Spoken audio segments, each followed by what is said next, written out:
श्रीमद् भगवद गीता अध्याय 4 दिव्य ज्ञान श्लोक 1 हिंदी अनुवाद। भगवान श्री कृष्ण ने कहा, मैंने इस अमर योग विद्या का उपदेश सूर्यदेव विवस्वान को दिया है और विवस्वान ने मनुष्यों के पिता मनु को उपदेश दिया और मनु ने इसका उपदेश इक्ष्वाकु को दिया है। अर्थात यहाँ पर हमें भगवद गीता का इतिहास प्राप्त होता है। यह अत्यंत प्राचीन बताया गया है। जब इसे सूर्य लोक इत्यादि संपूर्ण लोकों के राजा को प्रदान किया गया था। समस्त लोकों के राजा विशेष रूप से निवासियों की रक्षा के निमित्त होते हैं। अतः राजन्य वर्ग को भगवद गीता की विद्या को समझना चाहिए, जिससे वे नागरिकों प्रजा पर शासन कर सके और उन्हें काम रूपी भव बंधन से बचा सके। मानव जीवन का उद्देश्य भगवान के साथ अपने शाश्वत संबंध के आध्यात्मिक ज्ञान का विकास है और सारे राज्यों तथा समस्त लोगों के शासन अध्यक्षों को चाहिए कि शिक्षा, संस्कृति तथा भक्ति द्वारा नागरिकों को यह पाठ पढ़ाएं। दूसरे शब्दों में सारे राज्य के शासन अध्यक्ष कृष्ण भावनामृत विद्या का प्रचार करने के लिए होते हैं, जिससे जनता इस महाविद्या का लाभ उठा सके और मनुष्य जीवन के अवसर का लाभ उठाते हुए सफल मार्ग का अनुसरण कर सके। इसमें सूर्यदेव विवस्वान कहलाते हैं, यानी सूर्य के राजा, जो सौर मंडल के अंतर्गत समस्त ग्रहों का उद्गम है। ब्रह्म संहिता में कहा गया है, ब्रह्मा जी ने कहा, मैं उन श्री भगवान गोविंद की पूजा करता हूँ जो आदि पुरुष हैं और जिनके आदेश के समस्त लोकों का राजा सूर्य प्रबुद्ध शक्ति तथा ऊष्मा धारण करता है। यह सूर्य भगवान के नेत्र तुल्य है और यह उनकी आज्ञा अनुसार अपनी कक्षा को तय करता है। सूर्य सभी लोकों का राजा है तथा सूर्य देव सूर्य ग्रह पर शासन करता है, जो ऊष्मा तथा प्रकाश प्रदान करके अन्य समस्त लोकों को अपने नियंत्रण में रखता है। सूर्य कृष्ण के आदेश पर घूमता है और भगवान कृष्ण ने विवस्वान को भगवद गीता की विद्या समझाने के लिए अपना पहला शिष्य चुना। अतः गीता किसी मामूली सांसारिक विद्यार्थी के लिए कोई काल्पनिक भाष्य नहीं है, अपितु ज्ञान का मानक ग्रंथ है जो अंततः काल से चला आ रहा है। महाभारत में हमें गीता का इतिहास इस रूप में प्राप्त होता है। त्रेता युग के आदि में विवस्वान ने परमेश्वर संबंधी इस विज्ञान का उपदेश मनु को दिया और मनुष्यों के जनक मनु ने इसे अपने पुत्र इक्ष्वाकु को दिया। इक्ष्वाकु इस पृथ्वी के शासक थे और उस रघुकुल के पूर्वज थे जिसमें भगवान श्री राम ने अवतार लिया। इससे प्रमाणित होता है कि मानव समाज में महाराज इक्ष्वाकु के काल से ही भगवद गीता विद्यमान थी।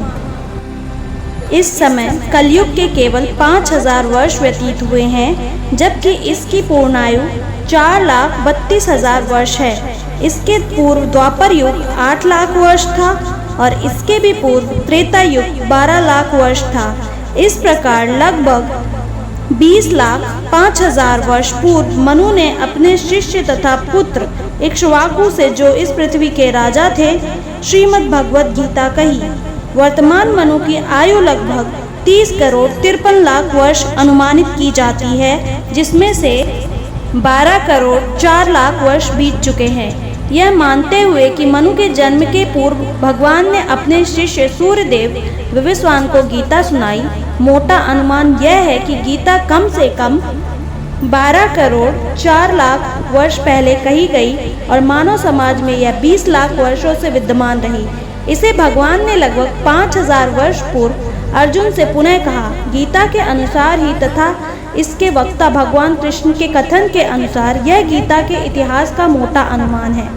सूर्यदेव विवस्वान को इसलिए गीता सुनाई गई क्योंकि वो क्षत्रिय था और उन समस्त क्षत्रियों का जनक है जो सूर्यवंशी है। चूँकि भगवद गीता वेदों के ही समान है क्योंकि इसे श्री भगवान ने कहा था, अतः यह ज्ञान अपौरुषेय है। चूँकि वैदिक आदेशों को यथारूप में बिना किसी मानवीय विवेचना के स्वीकार किया जाता है, फलतः गीता को भी किसी सांसारिक विवेचना के बिना स्वीकार किया जाना चाहिए। सांसारिक तार्किक जन अपनी अपनी विधि से गीता के विषय में चिंतन कर सकते हैं, किंतु यह यथारूप भगवद गीता नहीं है। अतः भगवद गीता को गुरु परंपरा से यथारूप में ग्रहण करना चाहिए। यहाँ पर यह वर्णन हुआ है कि भगवान ने इसे सूर्यदेव से कहा, सूर्यदेव ने अपने पुत्र मनु से कहा और मनु ने अपने पुत्र इक्ष्वाकु से कहा। श्लोक 2 हिंदी अनुवाद। इस प्रकार यह परम विज्ञान गुरु परंपरा द्वारा प्राप्त किया गया और राज ऋषियों ने इसी विधि से इसे समझा, किंतु कालक्रम में यह परंपरा छिन्न हो गई, अतः यह विज्ञान यथा रूप में लुप्त हो गए। अर्थात यहाँ स्पष्ट कहा गया है कि गीता विशेष रूप से राज ऋषियों के लिए था, क्योंकि वे इसका उपयोग प्रजा के ऊपर शासन करने में करते थे। निश्चय ही भगवत गीता कभी भी आसुरी पुरुषों के लिए नहीं था, जिनसे किसी को भी इसका लाभ न मिलता और जो अपनी अपनी सनक के अनुसार विभिन्न प्रकार की विवेचना करते। अतः जैसे ही आसुर भाष्यकारों के निहित स्वार्थों से गीता का मूल उद्देश्य उक्षित हुआ, वैसे ही पुनः गुरु परंपरा स्थापित करने की आवश्यकता प्रतीत हुई। 5000 वर्ष पूर्व भगवान ने स्वयं देखा कि गुरु परंपरा टूट चुकी है, अतः उन्होंने घोषित किया कि गीता का उद्देश्य नष्ट हो चुका है। इसी प्रकार इस समय गीता के इतने संस्करण उपलब्ध हैं, विशेषतः अंग्रेजी में, कि उनमें से प्राय सभी प्रमाणिक गुरु परंपरा के अनुसार नहीं हैं। विभिन्न सांसारिक विद्वानों ने गीता की असंख्य टीकाएं की हैं, किंतु वे प्राय सभी श्री कृष्ण को स्वीकार नहीं करते। यद्यपि वे कृष्ण के नाम पर अच्छा व्यापार चलाते हैं, यह आसुरी प्रवृत्ति है, क्योंकि असुरगण ईश्वर में विश्वास नहीं करते, वे केवल परमेश्वर के गुणों का लाभ उठाते हैं। अतएव अंग्रेजी में गीता एक संस्करण की नितांत आवश्यकता थी, जो परंपरा गुरु परंपरा से प्राप्त हो। प्रस्तुत प्रयास इसी आवश्यकता की पूर्ति के उद्देश्य से किया गया है। भगवत गीता यथा रूप मानवता के लिए महान वरदान है, किंतु यदि इसे मानसिक चिंतन समझा जाए तो यह समय का अपव्यय होगा। श्लोक 3 हिंदी अनुवाद।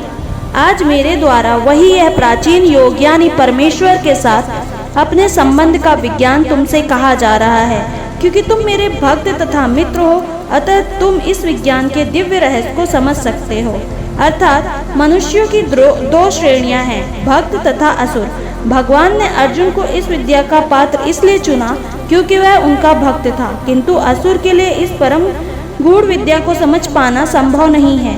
इस परम ज्ञान ग्रंथ के अनेक संस्करण उपलब्ध हैं।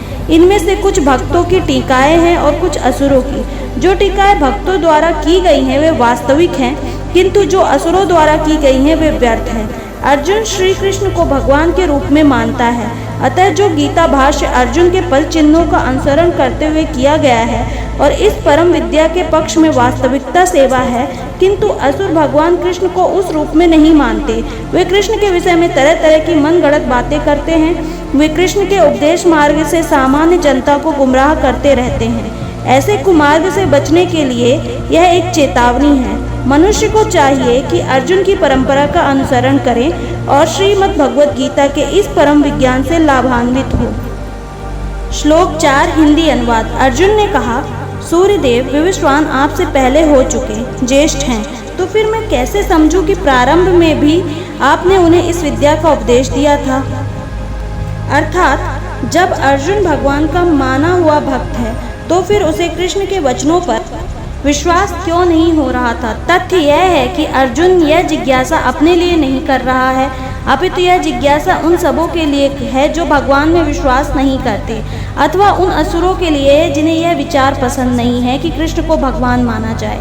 उन्हीं के लिए अर्जुन यह बात इस तरह पूछ रहा है, मानो वह स्वयं भगवान या कृष्ण से अवगत ना हो। जैसा कि 10वें अध्याय में स्पष्ट हो जाएगा, अर्जुन भली भांति जानता था कि कृष्ण श्री भगवान है और वे प्रत्येक वस्तु के मूल स्रोत तथा ब्रह्म की चरम सीमा है। निसंदेह कृष्ण इस पृथ्वी पर देवकी के पुत्र रूप में भी अवतीर्ण हुए। सामान्य व्यक्ति के लिए यह समझ पाना अत्यंत कठिन है कि कृष्ण किस प्रकार उसी शाश्वत आदि पुरुष श्री भगवान के रूप में बने रहे। अतः इस बात को स्पष्ट करने के लिए ही अर्जुन ने कृष्ण से यह प्रश्न पूछा, जिससे वे ये प्रामाणिक रूप से बताएं। कृष्ण परम प्रमाण है। यह तथ्य आज ही नहीं, अनंत काल से सारे विश्व द्वारा स्वीकार किया जाता रहा है। केवल असुर ही इसे अस्वीकार करते रहे हैं। जो भी हो, चूंकि कृष्ण सर्व स्वीकृत परम प्रमाण है, अतः अर्जुन उन्हीं से प्रश्न करता है, जिससे कृष्ण स्वयं बताएं और असुर तथा उनके अनुयायी जिस भांति अपने लिए तोड़ मरोड़ करके उन्हें प्रस्तुत करते रहे हैं, उससे बचा जा सके। यह प्रत्येक व्यक्ति के लिए आवश्यक है कि अपने कल्याण के लिए वह कृष्ण विद्या को जाने। अतः जब कृष्ण स्वयं अपने विषय में बोल रहे हो, तो यह सारे विश्व के लिए शुभ है। कृष्ण द्वारा की गई ऐसी व्याख्याएं असुरों को भले ही विचित्र लगे, क्योंकि वे अपने ही दृष्टिकोण से कृष्ण का अध्ययन करते हैं, किंतु जो भक्त हैं वो साक्षात कृष्ण द्वारा उच्चारित वचनों का हृदय से स्वागत करते हैं। भक्तगण कृष्ण के ऐसे प्रामाणिक वचनों की सदा पूजा करेंगे, क्योंकि वे लोग उनके विषय में अधिकाधिक जानने के लिए उत्सुक रहते हैं। इस तरह नास्तिक गण जो कृष्ण को सामान्य व्यक्ति मानते हैं, वे भी कृष्ण को अतिमानव सच्चिदानंद विग्रह, दिव्य, त्रिगुणातीत तथा दिग्ग काल के प्रभाव से परे समझ सकेंगे। अर्जुन की कोटि के श्री कृष्ण भक्त को कभी भी श्री कृष्ण के दिव्य स्वरूप के विषय में कोई भ्रम नहीं हो सकता। अर्जुन द्वारा भगवान के समक्ष ऐसा प्रश्न उपस्थित करने का उद्देश्य उन व्यक्तियों की नास्तिकवादी प्रवृत्ति को चुनौती देना था, जो कृष्ण को भौतिक प्रकृति के गुणों के अधीन एक सामान्य व्यक्ति मानते हैं। श्लोक 5 हिंदी अनुवाद। श्री भगवान ने कहा, तुम्हारे तथा मेरे अनेकानेक जन्म हो चुके हैं, मुझे तो उन सब का स्मरण है, किंतु हे परतम, तुम्हें उनका स्मरण नहीं रह सकता है। अर्थात ब्रह्म संहिता में हमें भगवान ने अनेकानेक अवतारों की सूचना प्राप्त होती है।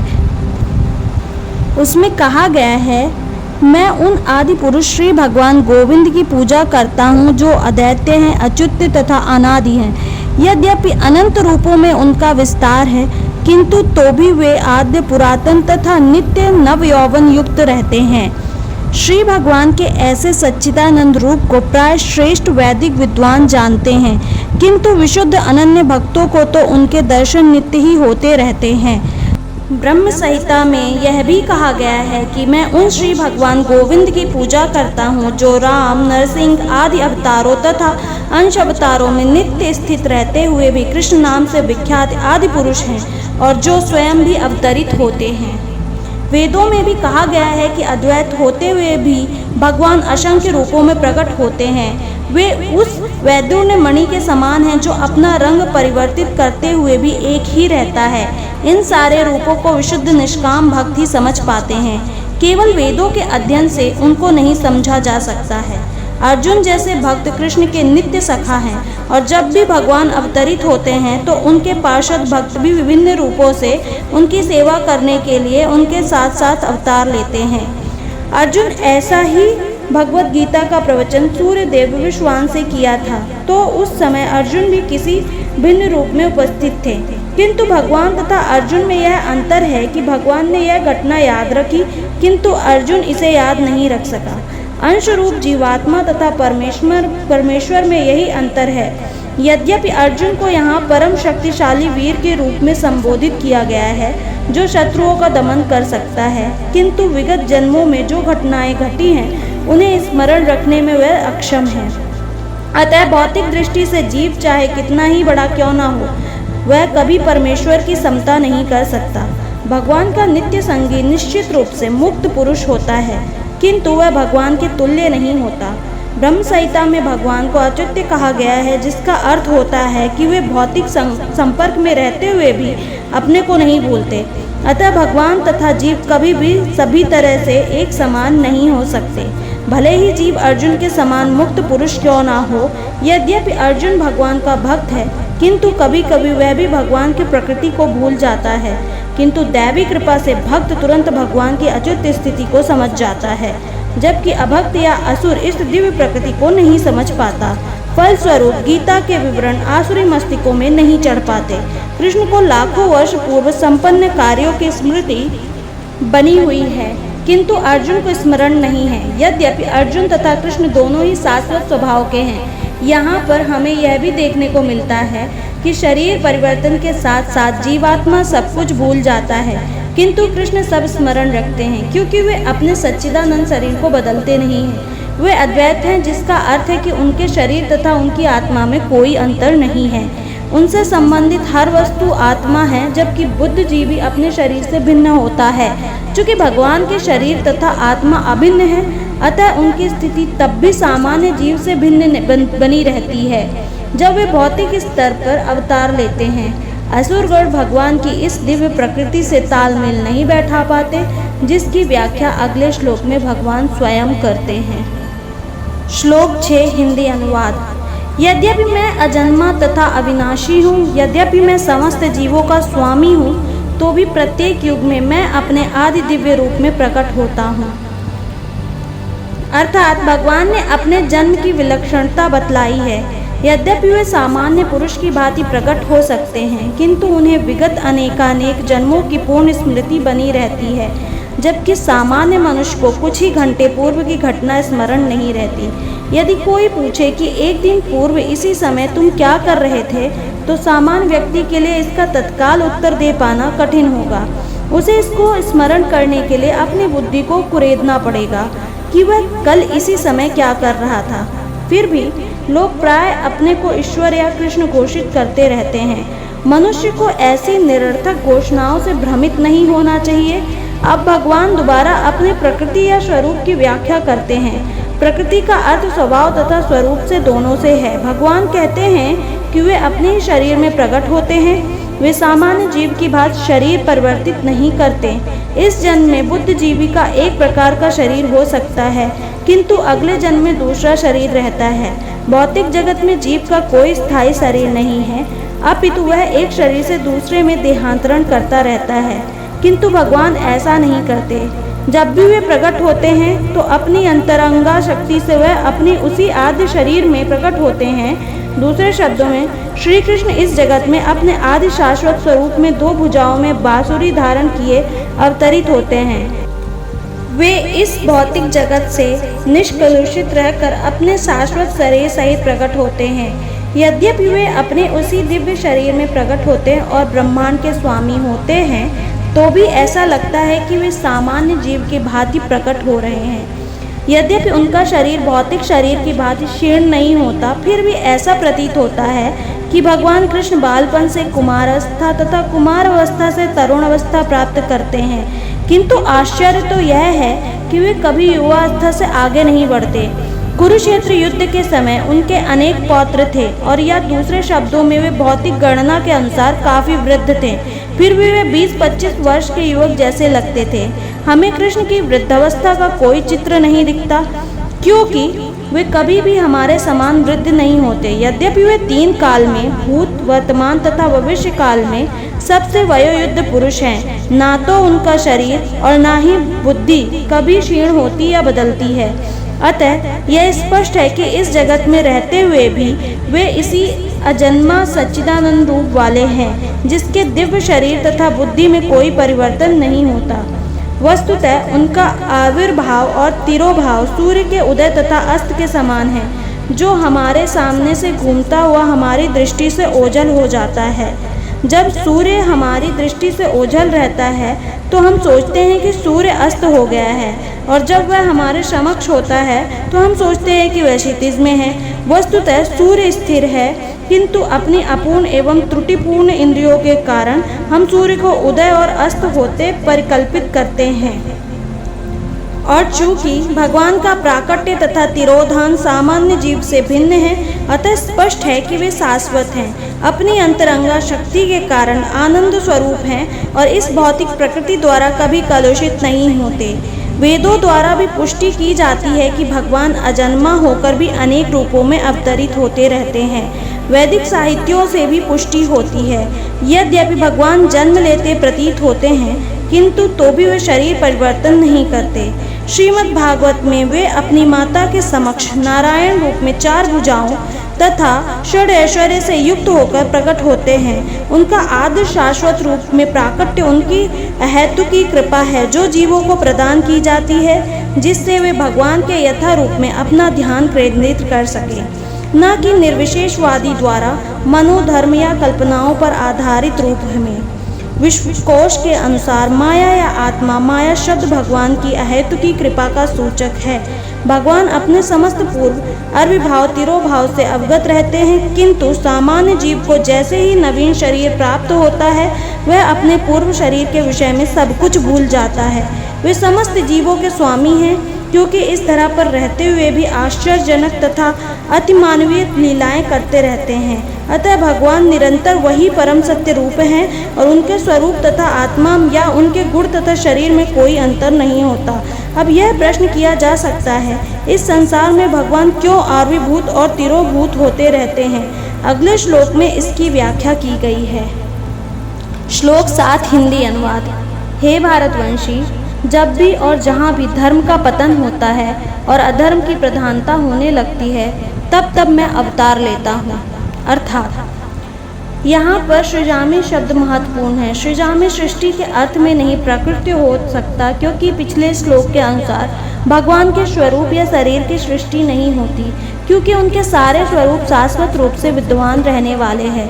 अतः सृजामी का अर्थ है कि भगवान स्वयं यथा रूप में प्रकट होते हैं। यद्यपि भगवान कार्यक्रम अनुसार अर्थात ब्रह्मा के एक दिन में 7वें मनु के 28वें युग में द्वापर के अंत में प्रकट होते हैं, किंतु वे इस नियम का पालन करने के लिए बाध्य नहीं हैं, क्योंकि वे स्वेच्छा से कर्म करने के लिए स्वतंत्र हैं। अतः जब भी अधर्म की प्रधानता तथा धर्म का लोप होने लगता है, तो वे स्वेच्छा से प्रकट होते हैं। धर्म के नियम वेदों में दिए हुए हैं, और यदि इन नियमों के पालन में कोई त्रुटि आती है तो मनुष्य अधार्मिक हो जाता है। श्रीमद् भागवत में बताया गया है कि ऐसे नियम भगवान के नियम हैं। केवल भगवान ही किसी तरह धर्म की व्यवस्था कर सकते हैं। वेद भी मूलतः ब्रह्मा के हृदय से भगवान द्वारा उच्चारित माने जाते हैं। अतः धर्म के नियम भगवान के प्रत्यक्ष आदेश हैं। भगवद गीता में अद्योपांत इन्हीं नियमों का संकेत है। वेदों का उद्देश्य परमेश्वर के आदेशानुसार ऐसे नियमों की स्थापना करना है, और वेदों का उद्देश्य परमेश्वर के आदेशानुसार ऐसे नियमों की स्थापना करना है, और गीता के अंत में भगवान स्वयं आदेश देते हैं कि सर्वोच्च धर्म उनकी ही शरण ग्रहण करना है। वैदिक नियम जीवन को पूर्ण शरणागत की ओर अग्रसर कराने वाले हैं, और जब भी असुरों द्वारा इन नियमों में व्यवधान आता है, तभी भगवान प्रकट होते हैं। श्रीमद् भागवत पुराण से हम जानते हैं कि बुद्ध कृष्ण से अवतार हैं, जिनका प्रादुर्भाव उस समय हुआ जब भौतिकवाद का बोलबाला था और भौतिकवादी लोग वेदों को प्रमाण मानकर उनकी आड़ ले रहे थे। यद्यपि वेदों में विशिष्ट कार्यों के लिए पशु बलि के विषय में कुछ सीमित विधान थे, किंतु आसुरी प्रवृत्ति वाले लोग वैदिक नियमों का संदर्भ दिए बिना पशु बलि को अपनाए हुए थे। भगवान बुद्ध इस अनाचार को रोकने तथा अहिंसा के वैदिक नियमों की स्थापना करने के लिए अवतरित हुए। अतः भगवान के प्रत्येक अवतार का विशेष उद्देश्य होता है, और इनका सबका वर्णन शास्त्रों में है। यह तथ्य नहीं है कि केवल भारत की धरती में भगवान अवतरित होते हैं। वे कहीं भी और किसी भी काल में इच्छा होने पर प्रकट हो सकते हैं। वे प्रत्येक अवतार लेने पर धर्म के विषय में उतना ही कहते हैं जितना कि उनकी परिस्थिति में जन समुदाय विशेष समझ सकता है, लेकिन उद्देश्य एक ही रहता है, लोगों को ईश्वर भावना भावित करना तथा धार्मिक नियमों के प्रति आज्ञाकारी बनाना। कभी वे स्वयं प्रकट होते हैं तो कभी अपने प्रमाणिक प्रतिनिधि को अपने पुत्र या दास के रूप में भेजते हैं, या वेश बदलकर स्वयं ही प्रकट होते हैं। भगवद गीता के सिद्धांत अर्जुन से कहे गए थे, अतः वे किसी भी महापुरुष के प्रति हो सकते हैं, क्योंकि अर्जुन संसार के अन्य भागों के सामान्य पुरुष की अपेक्षा अधिक जागरूक था। 2 और 2 मिलकर 4 होते हैं। यह गणितीय नियम प्राथमिक कक्षा के विद्यार्थी के लिए उतना ही सत्य है जितना कि उच्च कक्षा विद्यार्थी के लिए। तो भी गणित उच्चतर तथा निम्नतर का होता है। अतः भगवान प्रत्येक अवतार में एक जैसे सिद्धांतों की शिक्षा देते हैं, जो परिस्थितियों के अनुसार उच्च या निम्न प्रतीत होते हैं। जैसा कि आगे बताया जाएगा, धर्म के उच्चतर सिद्धांत चारों वर्णाश्रमों को अस्वीकार करने से प्रारंभ होते हैं। अवतारों का एकमात्र उद्देश्य सर्वत्र कृष्ण भावनामृत को उद्बोधित करना है। परिस्थिति के अनुसार यह भावनामृत प्रकट तथा अप्रकट होती है। श्लोक 8 हिंदी अनुवाद। भक्तों का उद्धार करने, दुष्टों का विनाश करने तथा धर्म की फिर से स्थापना करने के लिए मैं हर युग में प्रकट होता हूँ। अर्थात भगवद गीता के अनुसार साधु पवित्र पुरुष कृष्ण भावना भावित व्यक्ति है। अधार्मिक लगने वाले व्यक्ति में भी यदि पूर्ण कृष्ण चेतना हो तो उसे साधु समझना चाहिए। दुष्कृताम उन व्यक्तियों के लिए आया है जो कृष्ण भावनामृत की परवाह नहीं करते। ऐसे दुष्कृताम या उपद्रवी मूर्ख तथा अधम व्यक्ति कहलाते हैं, भले ही वे सांसारिक शिक्षा से विभूषित क्यों ना हो। इसके विपरीत यदि कोई 100% कृष्ण भावनामृत में लगा रहता है तो वह विद्वान या सुसंस्कृत ना भी हो, फिर भी वह साधु माना जाता है। जहाँ तक अनिश्वरवादियों का प्रश्न है, भगवान के लिए आवश्यक नहीं है कि उनके विनाश के लिए उस रूप में अवतरित हो जिस रूप में वे रावण तथा कंस का वध करने के लिए हुए थे।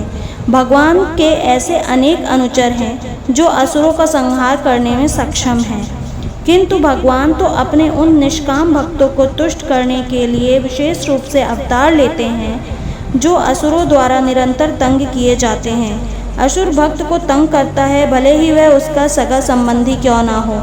यद्यपि प्रहलाद महाराज हिरण्यकश्यपु के पुत्र थे, किंतु तो भी वह अपने पिता द्वारा उत्पीड़ित थे।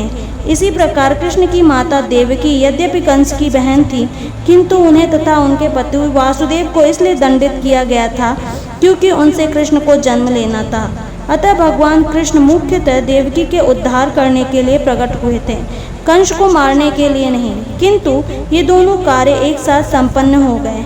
अतः यह कहा जाता है कि भगवान भक्त का उद्धार करने तथा दुष्ट आसुरों का संहार करने के लिए विभिन्न अवतार लेते हैं। कृष्णदास कविराज कृत चैतन्य चरितामृत के निम्नलिखित श्लोकों से अवतार के सिद्धांतों का सारांश प्रकट होता है। अवतार अथवा ईश्वर का अवतार भगवत धाम से भौतिक प्राकट्य हेतु होता है। ईश्वर का वह विशिष्ट रूप जो इस प्रकार अवतरित होता है अवतार कहलाता है। ऐसे अवतार भगवत धाम में स्थित रहते हैं। जब वे भौतिक सृष्टि में उतरते हैं तो उन्हें अवतार कहा जाता है।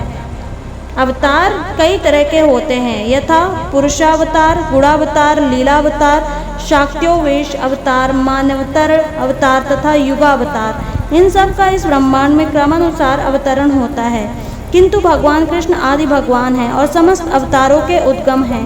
भगवान श्री कृष्ण शुद्ध भक्तों की चिंताओं को दूर करने के लिए विशिष्ट प्रयोजन से अवतार लेते हैं, जो उन्हें उनका मूल वृंदावन लीलाओं के रूप में देखने के उत्सुक रहते हैं। अतः कृष्ण अवतार का मूल उद्देश्य अपने निष्काम भक्तों को प्रसन्न करना है। भगवान का वचन है कि वे प्रत्येक युग में अवतरित होते रहते हैं। इससे सूचित होता है कि वे कलयुग में भी अवतार लेते हैं। जैसा कि श्रीमद् भगवत में कहा गया है कि कलयुग के अवतार भगवान चैतन्य महाप्रभु हैं, जिन्होंने संकीर्तन आंदोलन के द्वारा कृष्ण पूजा का प्रसार किया और पूरे भारत में कृष्ण भावनामृत का विस्तार किया। उन्होंने यह भविष्यवाणी की थी कि संकीर्तन की यह संस्कृति सारे विश्व के नगर नगर तथा ग्राम ग्राम में फैलेगी। भगवान चैतन्य को गुप्त रूप में किंतु प्रकट रूप में नहीं, उपनिषदों, महाभारतों तथा भागवत जैसे शास्त्रों के गूढ़ अंशों में वर्णित किया गया है। भगवान कृष्ण के भक्तगण भगवान चैतन्य के संकीर्तन आंदोलन द्वारा अत्यधिक आकर्षित रहते हैं। भगवान का यह अवतार दुष्टों का विनाश नहीं करता, अपितु अपनी अहेतुकी कृपा से उनका उद्धार करता है। राधे राधे।